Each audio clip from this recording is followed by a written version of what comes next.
Welcome students.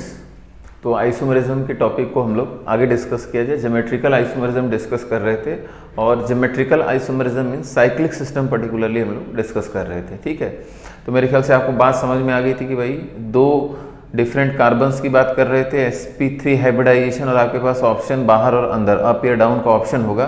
तो आप लोग ज्योमेट्रिकल आइसोमरिज्म रिलेटिवली आप एक बड़ी डिस्टेंस और एक छोटी डिस्टेंस मेंटेन कर सकते हैं। समझ में आ रही है? तो एक क्वेश्चन किया था लास्ट में, जरा उसको हम लोग कंटिन्यू करते हैं कि नंबर ऑफ ज्योमेट्रिकल आइसोमर्स की बात कर रहे थे हम लोग। तो total number of geometrical isomers, तो जैसे मान लीजिए यहाँ ऐसा सिस्टम हो, यहाँ Cl हो, यहाँ Cl हो, इसके ज्योमेट्रिकल आइसोमर्स कितने होंगे? तो रिलेटिवली इन दोनों का आप ज्योमेट्रिकल आइसोमर बनाएंगे तो एक बड़ी डिस्टेंस है, छोटी डिस्टेंस मतलब दो ही ज्योमेट्रिकल आइसोमर्स हो सकते हैं। अच्छा, अब यहाँ आप CH3 कर दीजिए, उससे भी कोई फर्क नहीं, इसके भी ज्योमेट्रिकल आइसोमर्स कितने हो जाएंगे? दो ही हो जाएंगे। CH3 और Cl की एक मिनिमम वाली डिस्टेंस, और Cl को फिक्स करके इसको अंदर भेज दीजिए तो क्या हो जाएगा? मैक्सिमम वाली डिस्टेंस। अब इसकी पोजीशन भी चेंज कर दीजिए, उससे भी फर्क नहीं पड़ता। आप इसको यहाँ बना दीजिए, CH3 यहाँ बना दीजिए, तो इसके भी ज्योमेट्रिकल आइसोमर्स कितने हो जाएंगे? दो ही हो जाएंगे। ठीक है, तो अगर हम इसको यहाँ बनाएं तो ये कंसेप्ट पिछले क्लास में हम लोग डिस्कस कर चुके हैं।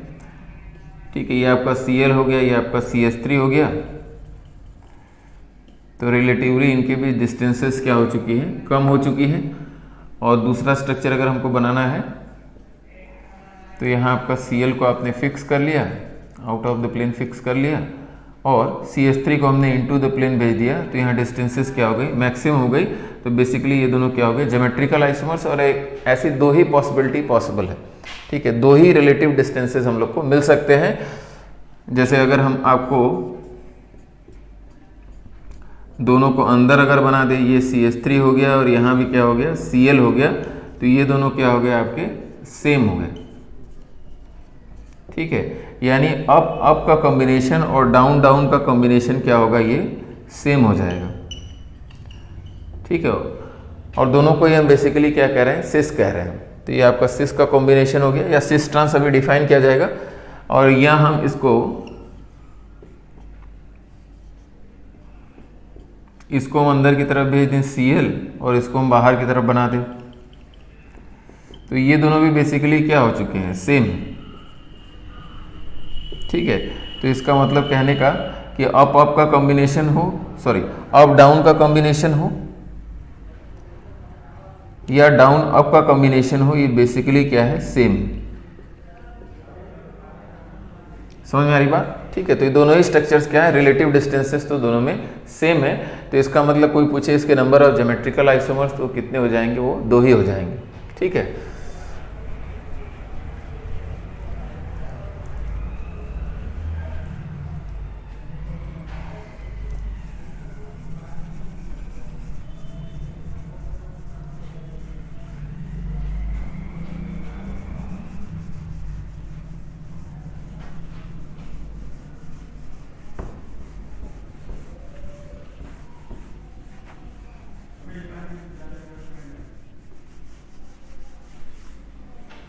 देखा जाए।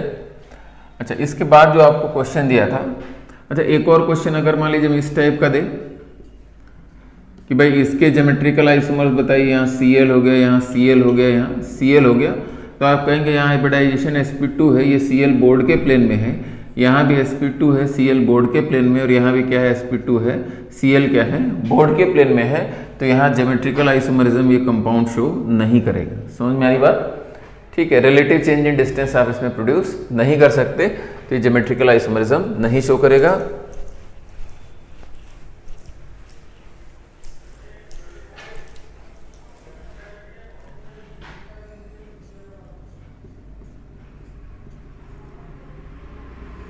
यहाँ आपका Cl हो गया, यहाँ Cl हो गया, ठीक है, और यहाँ Cl हो गया। अच्छा, इसमें समझने की कोशिश करिए कि यहाँ भी sp3 हाइब्रिडाइजेशन है, यहाँ भी sp3 हाइब्रिडाइजेशन है, तो यहाँ भी ज्योमेट्रिकल आइसोमरिज्म की पॉसिबिलिटी है। यहाँ भी sp3 हाइब्रिडाइजेशन है, तो यहाँ भी ज्योमेट्रिकल आइसोमरिज्म की पॉसिबिलिटी, यानी एक से ज़्यादा ज्योमेट्रिकल सेंटर है। ऐसा बोला जा सकता है कि कई पोजीशंस पे ज्योमेट्रिकल आइसोमरिज्म या रिलेटिव चेंज इन डिस्टेंसेस की बात हो सकती है।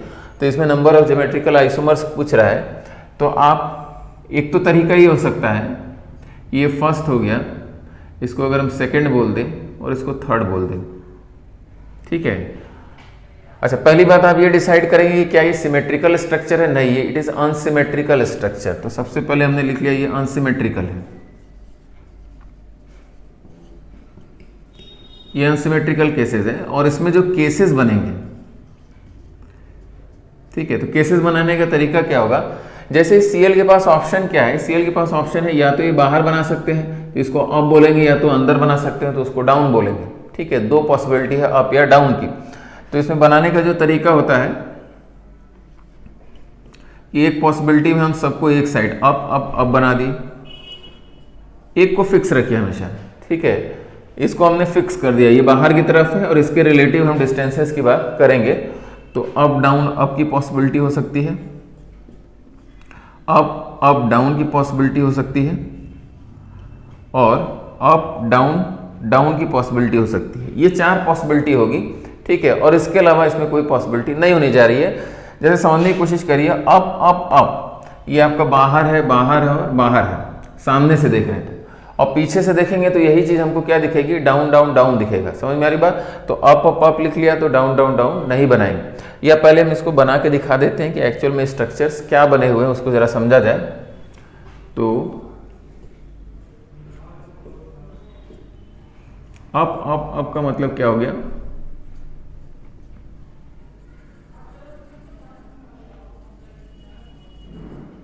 ये सीएल बाहर हो गया, ये भी बाहर हो गया, और ये सीएल भी आपका क्या है, बाहर है, ठीक है। दूसरा केस देखा जाए,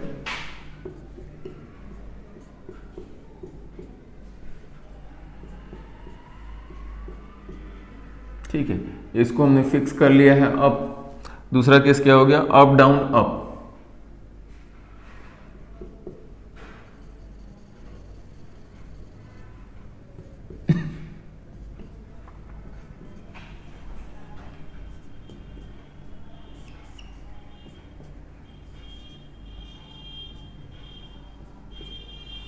ये अप अप डाउन का केस,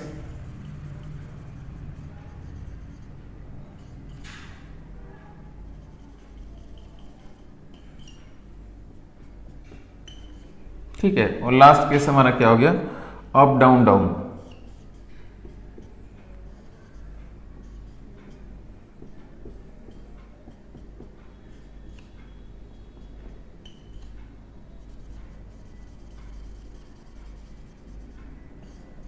समझ में आ रही बात, ठीक है। तो ये जो हमने लिखा है, यही चार केसेस लिखे हुए हैं। अब एक चीज समझा जाए कि भाई ये चारों डिफरेंट है, इस बात को भी समझ लीजिए। जैसे ए और बी को कंपेयर करेंगे तो ए और बी में देखिए नई डिस्टेंसेस आपको मिलेंगी जो कॉमन नहीं होंगी, ठीक है। और साइकिल के अक्रॉस रिस्ट्रिक्टेड रोटेशन की बात हो रही है। तो जैसे यहाँ सीएल और सीएल की बात करें तो यहाँ डिस्टेंस क्या है, ये पास वाली डिस्टेंस है। तो सीएल और सीएल के बीच यहाँ क्या है, पास वाली डिस्टेंस है। समझ में आ रही बात।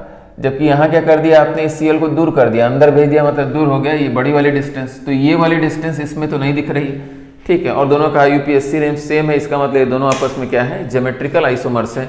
इनको कंपेयर करिए तो ये देखिए ये सीएल की डिस्टेंस पास वाली है, क्योंकि दोनों क्या है, सेम साइड बने हुए हैं।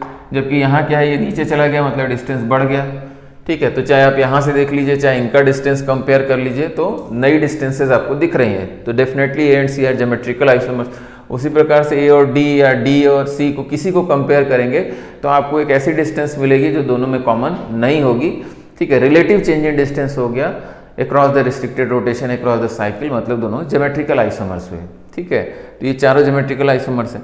दूसरी बात, आप इसको सामने से देख रहे हैं तो ये आपको अब दिख रहा है। पीछे से देखेंगे तो आपको ये एटम्स आपसे दूर जाते हुए दिखेंगे, ठीक है। पीछे से अगर देखेंगे, बोर्ड के प्लेन के पीछे से, तो ये डाउन डाउन डाउन दिखने लगेगा।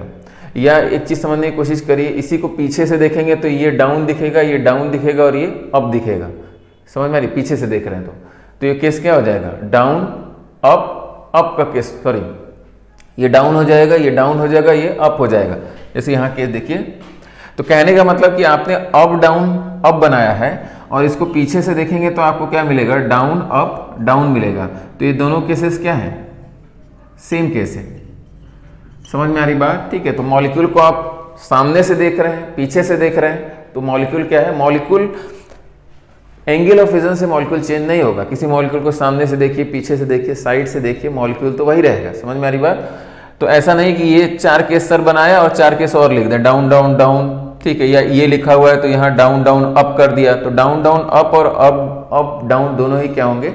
सेम होंगे, सामने से देखिए या पीछे से देखिए, ठीक है। तो इसीलिए हमने पहले ही आपको कह दिया कि भाई पहला केस अपना फिक्स कर लीजिए, किसी को भी फिक्स कर लीजिए, इसके रिलेटिव आप पोजीशंस को स्टडी करिए, तो ये आप बेसिकली 4 कॉम्बिनेशन पाएंगे और चारों क्या होंगे? डिफरेंट होंगे, ठीक है। क्योंकि स्ट्रक्चर क्या है? अनसिमेट्रिकल है, इसीलिए चारों डिफरेंट भी होंगे और बनाए भी आते हैं चारों डिफरेंट। तो इसका आंसर फाइनली क्या आ जाएगा? 6 आ जाएगा। सॉरी, आंसर क्या हो गया? फाइनली 4 हो गया, ठीक है। तो 4 ज्योमेट्रिकल आइसोमर्स इस गिवन स्ट्रक्चर के पॉसिबल है, ठीक है।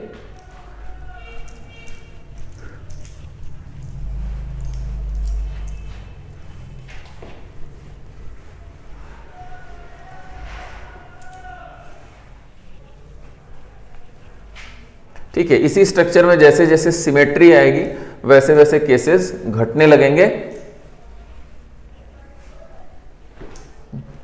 ठीक है। जैसे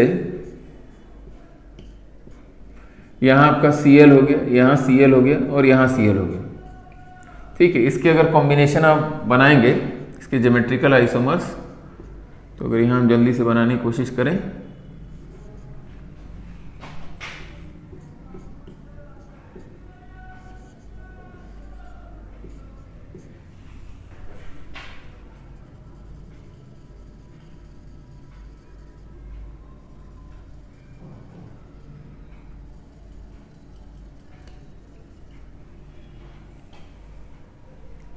ठीक है, सभी को एक तरफ बना दिया, Cl हो गया, Cl हो गया, आपका Cl हो गया, ठीक है। इसको हमने बाहर की तरफ बना लिया, इसको अंदर की तरफ बना दिया और इसको बाहर की तरफ, ठीक है। और एक और केस बन सकता है,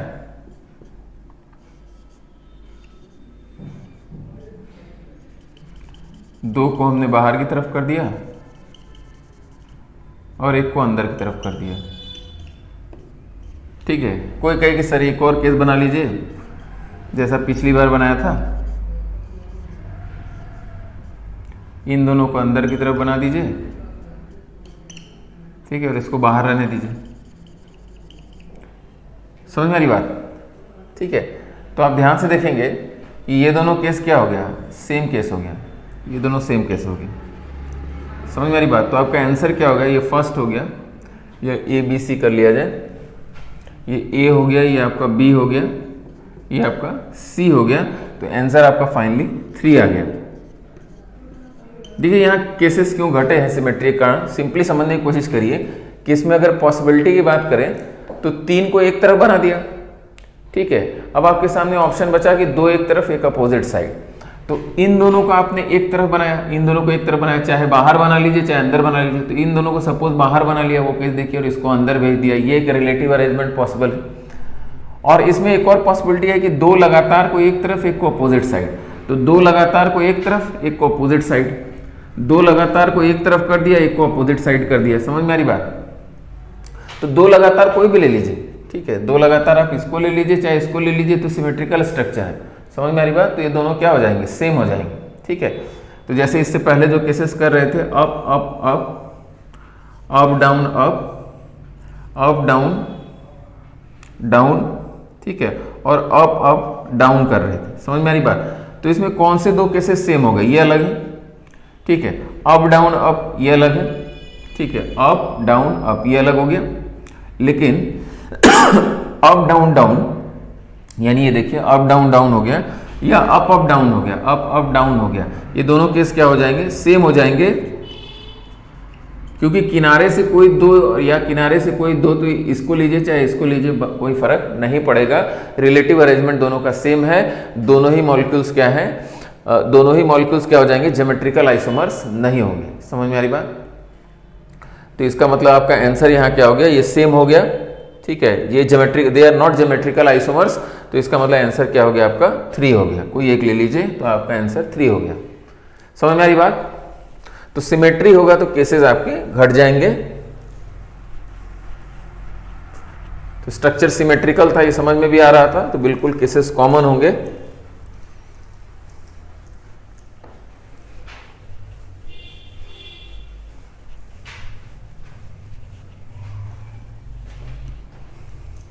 इसके बाद देखा जाए हम लोग का जो लास्ट केस था वो काफ़ी ज़्यादा सिमेट्रिकल स्ट्रक्चर इस टाइप से हमने बनाया था।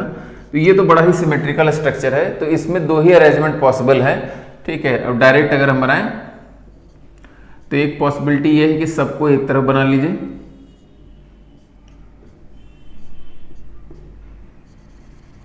ठीक है, सबको अप बना लीजिए या सबको डाउन बना लीजिए, एक ही बात है।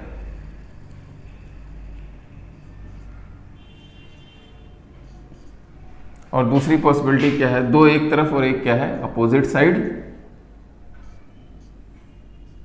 ठीक है। तो दो एक तरफ हो गए, सपोज हम दो बाहर बना लेते हैं और एक अंदर बना लेते हैं,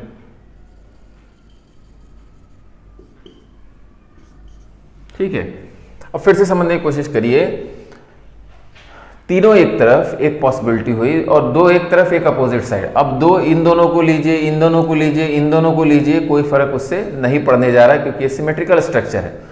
तो कोई दो एक तरफ एक अपोजिट साइड, यानी दो ही कॉम्बिनेशन हो सकते हैं और इसका आंसर क्या हो जाएगा, दो हो जाएगा। यानी साइक्लिक सिस्टम में, ठीक है, ये एक सिंपल क्वेश्चन था। तो तीन अटैचमेंट अगर आपको दिख गए तो किस तरीके से ज्योमेट्रिकल आइसोमर्स बना के समझ रहे हैं, ठीक है, या अप डाउन के कॉम्बिनेशन से समझ रहे हैं, इसको भी आप क्लियरली सॉर्ट आउट कर लीजिएगा, ठीक है, बना के एकदम क्लियरली दिमाग में बैठा लीजिएगा कैसे इसको किया जाए, ठीक है। तो एक बढ़िया क्वेश्चन हम लोग ने कर लिया।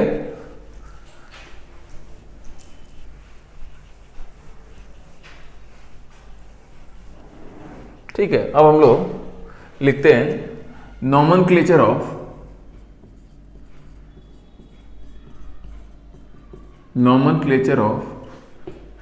Geometrical isomers.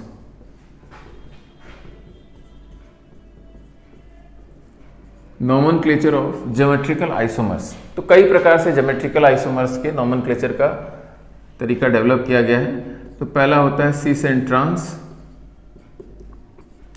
Cis and trans nomenclature क्या है कि रिस्ट्रिक्टेड रोटेशन के अक्रॉस अगर सिमिलर ग्रुप सेम साइड है तो उसको सिस कहेंगे और अपोजिट साइड है तो ट्रांस कहेंगे, ठीक है। Similar groups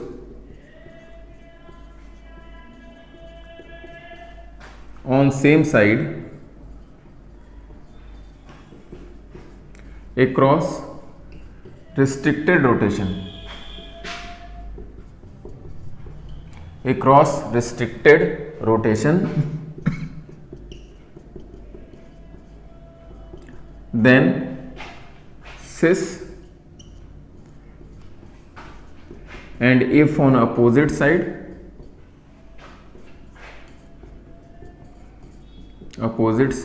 then trans, and if on opposite side then trans। समझ में आ रही बात? सिस और ट्रांस मेरे ख्याल से आपको समझ में आ गया। अच्छा, सिस ट्रांस के लिए एक ग्रुप कॉमन होना चाहिए, at least one group should be common across the restricted rotation. तो एटलीस्ट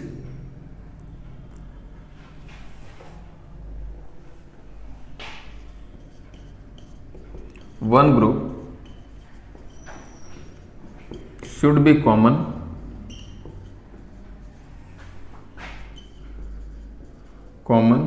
across restricted rotation,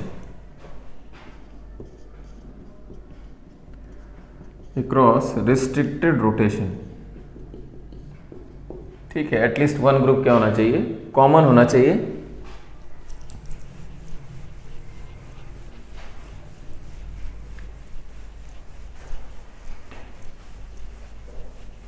जैसे इसको एग्जांपल से समझाएं,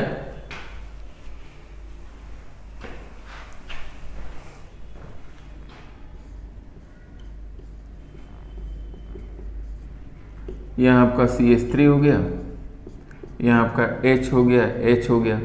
तो मान लीजिए हम CH3 के आधार पे बोले तो ये दोनों CH3 क्या है, ठीक है। हालांकि यहाँ हाइड्रोजन भी सेम है, CH3 क्या है, पास है, ठीक है। तो सेम साइड है ऐसा समझा जाए, रिस्ट्रिक्टेड रोटेशन के क्रॉस सेम साइड है, तो ऐसे स्ट्रक्चर को हम सिस बोल देंगे, और अगर इसको हम अपोजिट साइड बना दें, मतलब H ऊपर और CH3 नीचे, ठीक है, तो ये CH3 एक दूसरे के रिस्पेक्ट में कहाँ चले गए, दूरी पे चले गए, अक्रॉस हो गए, ठीक है, तो इसको हम बोल देंगे क्या, ट्रांस। तो ये आपका स्ट्रक्चर क्या हो गया, ट्रांस हो गया।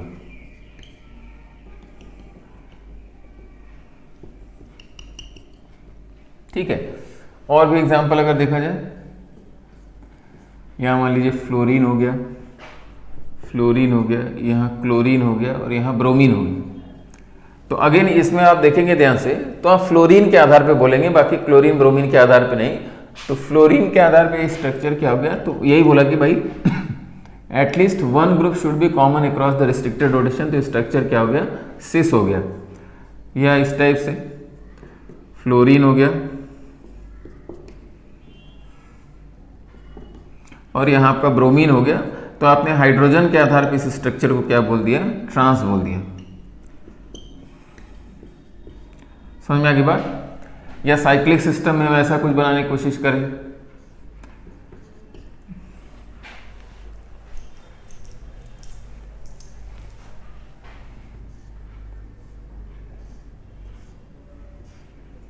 ठीक है, यहाँ आपका CH3 हो गया,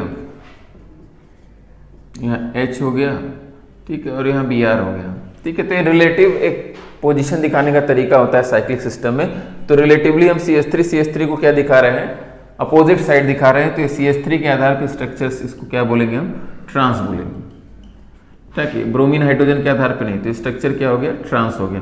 मेरे ख्याल से आप समझ गए, ठीक है। तो एटलीस्ट वन ग्रुप क्या होना चाहिए, सेम होना चाहिए क्रॉस द रिस्ट्रिक्टेड रोटेशन, और उसके आधार पे, पोजीशन के आधार पे आप सिस और ट्रांस बोल रहे हैं।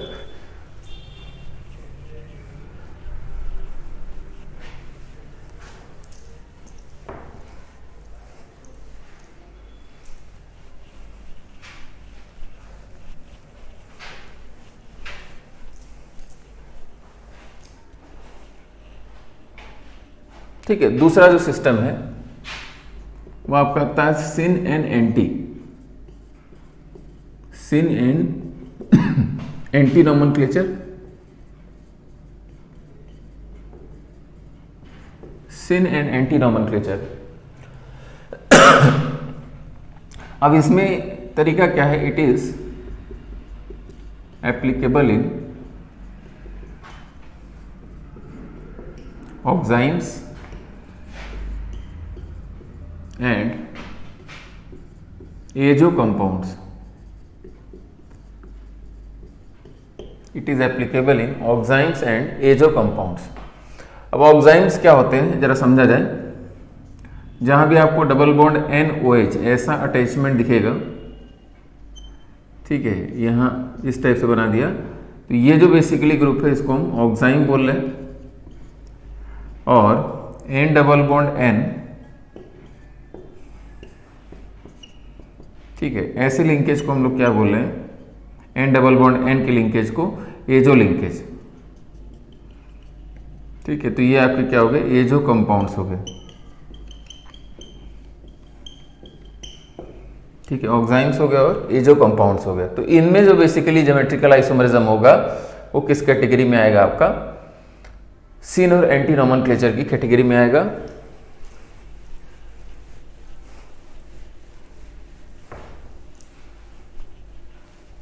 अब एक एग्जांपल से समझते हैं।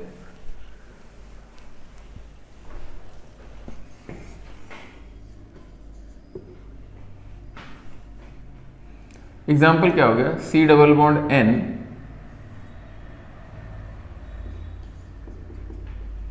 और यहां हमने CH3 बना दिया और यहां हमने H बना दिया, ठीक है। OH ऊपर कर दिया, लोन पेयर नीचे चला गया, ठीक है, और ये फिक्स रखा है H और CH3। तो बिल्कुल क्या ये दोनों ज्योमेट्रिकल आइसोमर्स है? हाँ, आपने कंक्लूड किया कि first and second are geometrical isomers. First and second are geometrical isomers. अब यहाँ डेफिनेशन क्या है कि ये कंपाउंड्स कौन से हैं, ये ऑक्साइम्स की कैटेगरी डिस्कस हो रही है। तो OH और H, तो OH और H को अगर आप सेम साइड देखेंगे तो इसको सिन बोला जाता है, ठीक है। और डिफाइन क्या किया गया, OH and H are on same side. ठीक है, ये सेम साइड हो गया और ये अपोजिट साइड हो गया, तो इसको एंटी बोला जाता है। OH and H are on opposite side, तो इसको क्या बोल दिया गया? एंटी बोल दिया गया। समझ में आ रही बात? तो ये तो बड़ा सिंपल हो गया, ऑक्साइम्स पहचान लेना है और सिन और एंटी की बात कर लेनी है। ठीक है, अच्छा इसको जरा और समझा जाए।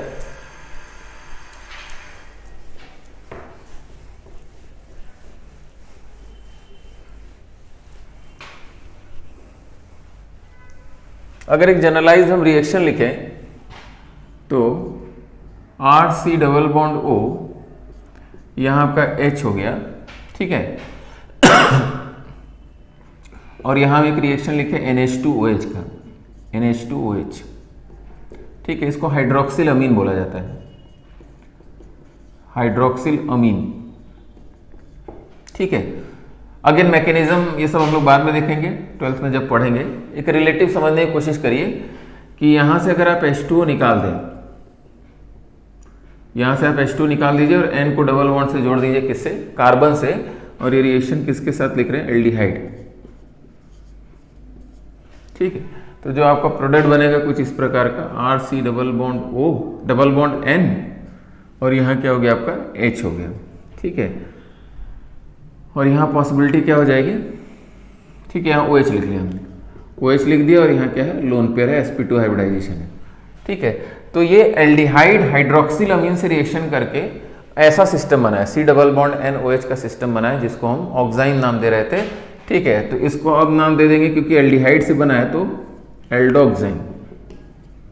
ये एल्डोक्साइन पहचानने का तरीका, एल्डोक्साइन, यहाँ को एक हाइड्रोजन अगर दिख गया तो निश्चित रूप से एल्डिहाइड से रिएक्शन हुआ है। समझ में आ रही बात? तो यहाँ हाइड्रोजन देख लिया तो आपने पहचान लिया, इट इज एल्डोक्साइन। और अगर मान लीजिए हम कीटोन्स की बात करें तो दोनों तरफ एल्किल ग्रुप हो जाएंगे। ठीक है, दोनों सेम भी हो सकते हैं, डिफरेंट भी हो सकते हैं। प्लस आपका NH2OH, तो अगेन यहां से आपने H2O हटा दिया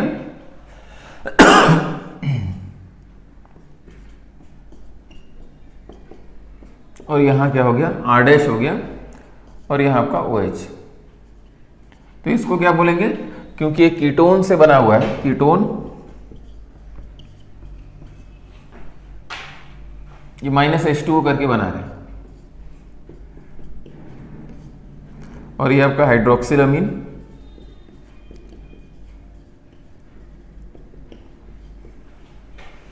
तो इसको क्या बोला जाएगा? कीटोक्साइन।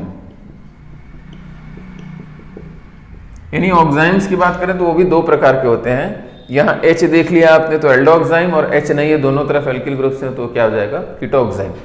समझ में आ रही बात? अच्छा, ये जो डेफिनेशन बनाई गई OH और H वाली, वो किसके लिए बनाई गई? H रहेगा किसमें? एल्डोक्साइम। तो H और OH की रिलेटिव पोजीशन देख के आपने जो डेफिनेशन बनाई वो एल्डोक्साइम के लिए बनाई है।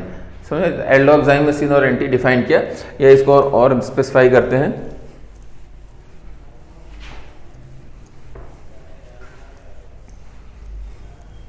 जैसे जो क्वेश्चन इसमें पूछा जाता है, पहले क्वेश्चन लिखा जाए।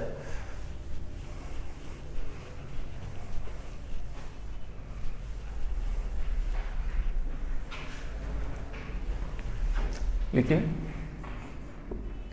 Oximes of which of the following compounds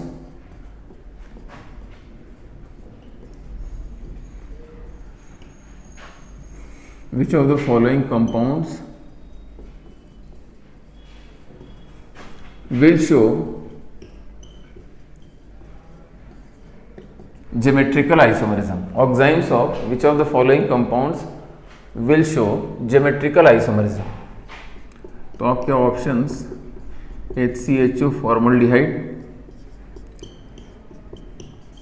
CH3CHO acetaldehyde, CH3CO CH3 acetone,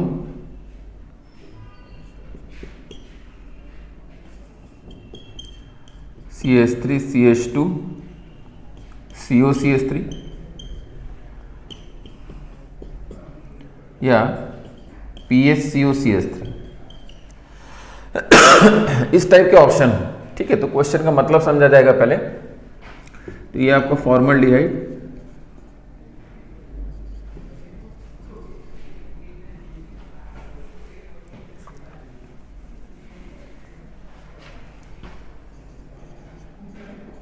formaldehyde, ये आपका एसिटल्डिहाइड,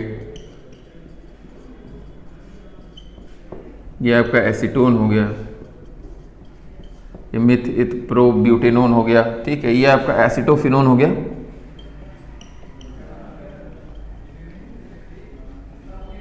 ठीक है, एसिटोफिनोन। क्वेश्चन का मतलब क्या हुआ, जैसे फिर से समझिए, फॉर्मल्डिहाइड का ऑक्साइन, तो इसका रिएक्शन कराया आपने NH2OH के साथ, प्रोडक्ट क्या बन गया, HCH डबल बॉन्ड N, ठीक है। और आपके पास लोन पेयर है और यहाँ क्या है, OH है। लेकिन इसमें ज्योमेट्रिकल आइसोमरिज्म की पॉसिबिलिटी नहीं है, क्योंकि ये दोनों ग्रुप क्या हो गए, सेम हो चुके हैं। बस यही आइडिया है कि भाई फॉर्मल्डिहाइड का जो ऑक्साइन होगा, ये तो हाइड्रोक्सिल अमीन है, ये आपका क्या है, ऑक्साइन, एल्डोक्साइन। तो फॉर्मल्डिहाइड का जो ऑक्साइन होगा क्या ज्योमेट्रिकल आइसोमरिज्म शो करेगा, तो यहीं पे चेक कर लेंगे भाई ये दोनों ग्रुप क्या है, सेम है, तो नहीं शो करेगा। एसिटल्डिहाइड,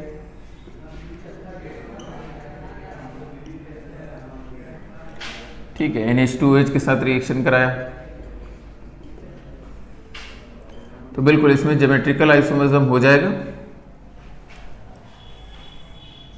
ये आपका H हो गया, डबल बॉन्ड N हो गया, OH हो गया, आपका लोन पेयर हो गया, और प्लस इसका ज्योमेट्रिकल आइसोमर अगर बनाना हो, ठीक है, तो ऊपर नीचे कर दीजिए इसको, मतलब double bond N, lone pair ऊपर हो गया, OH, यहाँ आपका CH3 और यहाँ आपका H हो गया। तो बिल्कुल ये ज्योमेट्रिकल आइसोमरिज्म शो कर रहा है, ये ज्योमेट्रिकल आइसोमर्स, समझ में आ रही बात। तो यहाँ ये भी ज्योमेट्रिकल आइसोमरिज्म शो करने जा रहा है। तो कंक्लूजन क्या है, कंक्लूजन ये है कि भाई इन दोनों को देख लीजिए, ये दोनों अगर सेम नहीं है तो ज्योमेट्रिकल आइसोमरिज्म शो करेगा। जैसे अगर आप एसीटोन की बात करेंगे, तो क्या एसीटोन का ऑक्साइन, नहीं,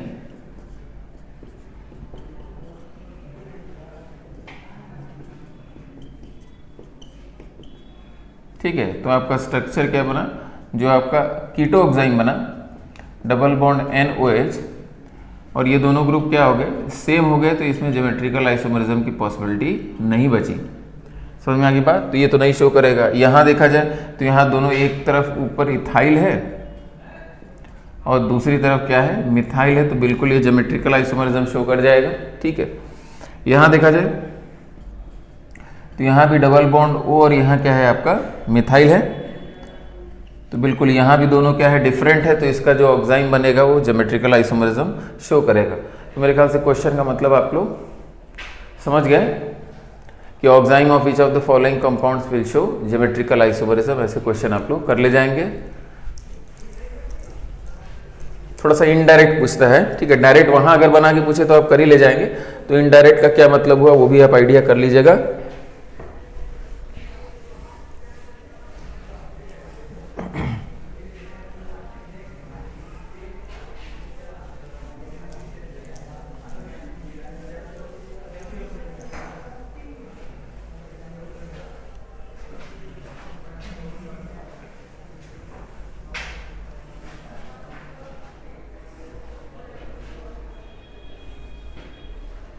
ठीक है, यहाँ एक और पॉइंट समझ लेते हैं। जैसे कीटोक्साइन की अगर बात करें तो C डबल बॉन्ड N, ठीक है, यहाँ अगर मान लीजिए हमने OH बना दिया, यहाँ लोन पेयर बना दिया, ठीक है, यहाँ आपका CH3 हो गया और यहाँ आपका CH2CH3 या इथाइल। समझ में बात है। एक पॉसिबिलिटी ये हो गई और दूसरी पॉसिबिलिटी क्या हो गई, लोन पेयर ऊपर बना लेते हैं और OH नीचे हो गया, तो यहाँ CH3 हो गया और यहाँ आपका इथाइल हो गया, ये आपका मिथाइल ऊपर चला गया। समझ में आ रही बात, ठीक है। तो दो पॉसिबिलिटी हो गई, दोनों आपस में ज्योमेट्रिकल आइसोमर्स। अब यहाँ एक क्वेश्चन उठता है, ध्यान से सुनिएगा, कि इससे पहले जब हम एल्डोक्साइन बना रहे थे, एल्डोक्साइन, तो एल्डोक्साइन में इसमें से एक तो हाइड्रोजन था, तो हाइड्रोजन का बेस बना के आपने डिफाइन कर लिया कि hydrogen OH same side syn, hydrogen OH opposite side anti हो जाएगा। समझ में आ रही बात? तो वहाँ एकदम क्लियर कट डिफाइंड है, वहाँ कोई दिक्कत आपको नहीं होने जा रही। अब यहाँ क्या है, यहाँ किसके रिस्पेक्ट में सिन एंटी कहा जाए, तो यहाँ कोई दिक्कत नहीं है, आप इसको सिन भी नाम दीजिए, एंटी भी नाम दीजिए। कहने का मतलब ये है कि अगर आपने सिन लिखा, जो इसके नाम करने का तरीका, तो OH के सिन क्या है, सेम साइड मिथाइल, तो आप इसको लिखिए सिन मिथाइल। और सेकेंड ग्रुप क्या होगा, सेकेंड, अच्छा इसकी पोजीशन बता दिए तो इसकी पोजीशन तो क्लियर हो गई, तो सिन मिथाइल इथाइल, और कीटोन से बना है तो कीटोक्साइन। समझ में आ रही बात? और अगर कोई कहे कि नहीं सर हम एंटी अगर लिखें तो इसके एंटी वाला पोजीशन पहले बता दीजिए, यानी जो पहला ग्रुप है वही बता रहा है OH के रिलेटिव पोजीशन। तो एंटी कौन है भाई, एंटी इथाइल है, इथाइल मिथाइल कीटोक्साइन। समझ में आ रही बात? ठीक है, तो इसमें दोनों ही सही हैं। तो इसमें जब भी पूछा जाएगा आपको ऐसा नाम दे देगा कि भाई ये कंपाउंड है, इसका नाम कौन सा सही है, तो यहाँ फिलहाल क्या है, दोनों ही सही। जैसे मान लीजिए कोई लिखे कि सिन इथाइल मिथाइल कीटोक्साइन, नहीं, सिन इथाइल नहीं है, OH के सिन इथाइल नहीं, OH के सिन क्या है, मिथाइल है, तो ये गलत हो जाएगा। समझ में आ रही बात? तो ये दोनों ही नाम सही है, ठीक है। और इसमें नाम दे के सवाल पूछता है, ठीक है, जबकि इससे पहले जो रेफरेंस हमने एल्डोक्साइन में बनाया था वहाँ H और OH का रेफरेंस फिक्स है, ठीक है। तो वहाँ डायरेक्ट पूछेगा कि भाई कंपाउंड सिन है कि एंटी है, तो इसको आप सिन भी बोल सकते हैं, एंटी भी बोल सकते हैं, लेकिन पूरा नाम उसके लिए आपको लिखना पड़ेगा, ठीक है। उसी प्रकार से जैसे यहाँ आपको बोलना हो तो OH के एंटी कौन है, ठीक है, या सिन कौन है, सिन इथाइल है, तो आप यहाँ नाम लिखेंगे सिन, और पहला ग्रुप पोजीशन बता देगा OH के रिलेटिव, तो सिन इथाइल मिथाइल कीटोक्साइन। और अगर आपको एंटी लिखना है तो OH के एंटी कौन है, एंटी मिथाइल इथाइल कीटोक्साइन। समझ में आ रही बात? दोनों ही सही, ठीक है। तो फिर से एक बार क्लियर कर दें कि ऐसा क्वेश्चन बना कि ये नहीं पूछ देगा कि भाई सिन है कि एंटी है, ठीक है। तो नॉमेनक्लेचर इसका दोनों देगा और बोलेगा कि भाई कि इसका कौन सा नाम सही है, ठीक है। तो ये दोनों नाम सही है, ये दोनों इसके लिए गलत हो जाएगा, ठीक है। और इसके लिए दोनों नाम सही है, ये दोनों नाम इसके लिए गलत हो जाएगा। इस टाइप से क्वेश्चन पूछा जाने की पॉसिबिलिटी है, ऐसे क्वेश्चन इसमें नहीं पूछे जाते हैं, ठीक है। बस एक कंफ्यूजन क्लियर करने के लिए आपको बताया। हाँ, एल्डोक्साइन में आप क्लियरली समझ रहिएगा, H और OH की रिलेटिव पोजीशन के आधार पर उसको डिफाइन किया गया।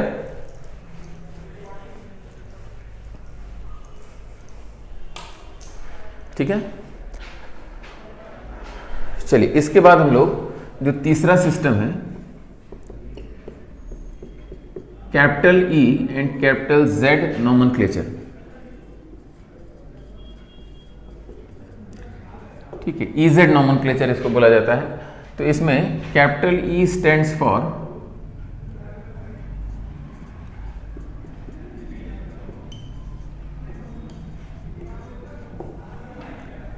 इंडगेगन, ठीक है, इसको जो प्रोनाउंस किया जाता है वो इंडगेगन, ठीक है, ऐसे लिख भी सकते हैं इंडगेगन, इस टाइप से लिख सकते हैं इंडगेगन। और इसका मतलब होता है इंडगेगन का एक्रॉस, एक्रॉस, ठीक है। और Z स्टैंड्स फॉर जुसामेन,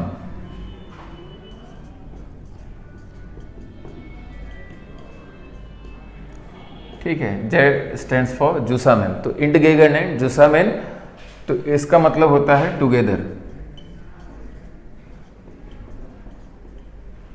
ठीक है।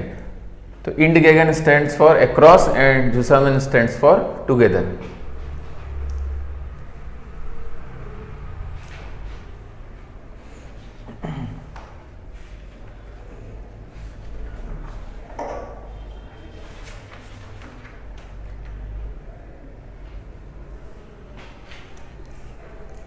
ठीक है,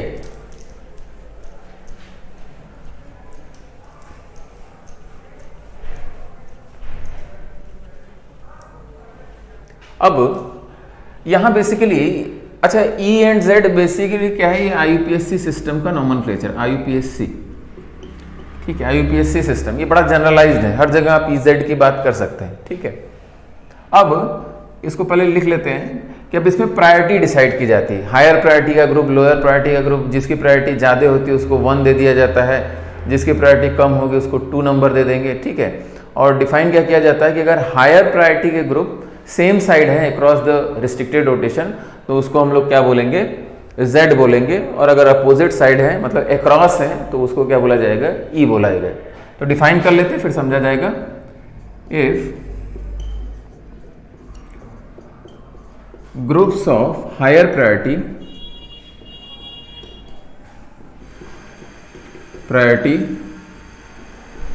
are on the same side, then Z, and if on opposite side then E। ठीक है, जैसे सेम साइड में आप सिस कहते थे, यहाँ क्या बात हो गई, Z हो गया। ठीक है, प्रायोरिटी डिसाइड करेंगे और वो प्रायोरिटी कैसे होगा उसको समझा जाए, और अपोजिट साइड हो गया तो आपका E हो गया, capital E।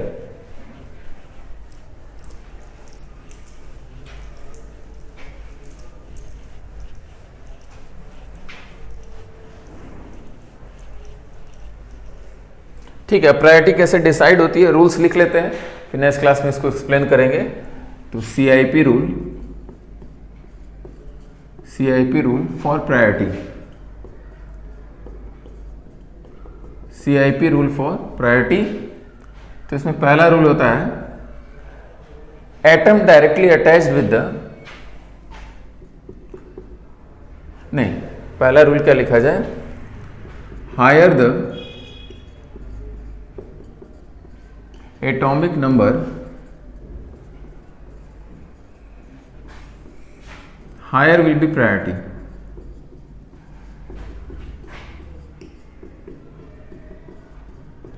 higher the atomic number, higher will be priority। और इसमें for isotopes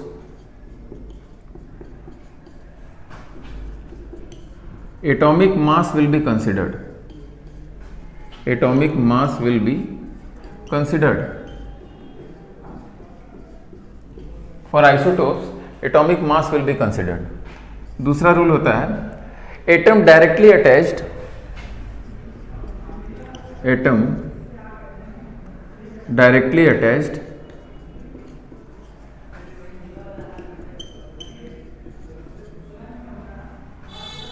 to geometrical centre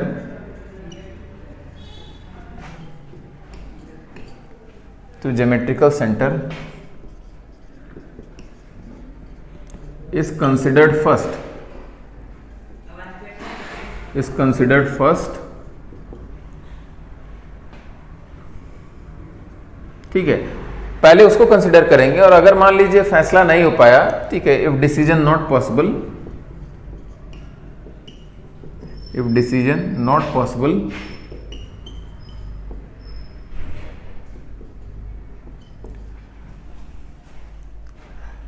then move to second atom, then third and so on। ठीक है, अब अगेन एग्जाम्पल करेंगे तो इसको समझाएंगे कि पहले एटम जो डायरेक्टली अटैच है ज्योमेट्रिकल सेंटर से उसको कंपेयर करिए, नहीं हो पाया तो आगे बढ़िए, फर्दर आगे बढ़िए, इस टाइप से एक स्टेप करके आगे बढ़ेंगे और कंपेयर करेंगे। और लास्ट जो रूल होता है मल्टीपल बॉन्ड्स मतलब carbon carbon double bond, carbon oxygen double bond या कार्बन नाइट्रोजन ट्रिपल बॉन्ड, इस टाइप के multiple bonds are considered equivalent to